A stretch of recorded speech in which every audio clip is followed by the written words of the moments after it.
माझ्या कवितेचं नाव आहे तूच तुझा सांगाती. एकच कविता घेणार आहे मी. चाळून पाहिली दुनिया सारी पण ना कधी कुणाची साथ मिळाली. चाळून पाहिली दुनिया सारी पण ना कधी कुणाची साथ मिळाली. पाहिले मी आरशात स्वतःला आणि मग स्वअस्तित्वाचीच जाणीव झाली. हवी होती वर्दळ माणसांची भोवती पण सापांची जात मिळाली. हवी होती वर्दळ माणसांची भोवती पण सापांची जात मिळाली. डसले जेव्हा आपलेच मला मग एकांताची वाट मिळाली. मग एकांताची वाट मिळाली. ना पाठीवर थाप मिळाली ना मायेची ओल मिळाली. ना पाठीवर थाप मिळाली ना मायेची ओल मिळाली. मणी लागता ठेच समजले सारी नाती फोल निघाली.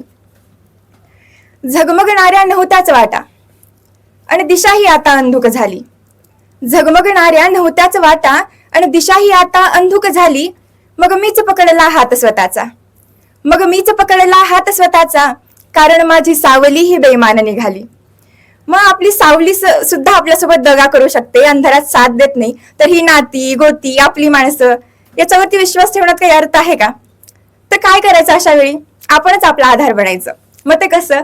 त्याच्यासाठी मी शेवटच्या ओळी अशा लिहिल्या होत्या की झुगारून दे अंधार सारा पेटवून स्वयंप्रकाशित वाती. स्वयंप्रकाश म्हणजे ज्यांना स्वतःचा प्रकाश असतो तसा आपणच आपला आधार व्हायचं. झुगारून दे अंधार सारा पेटवून स्वयंप्रकाशित वाती.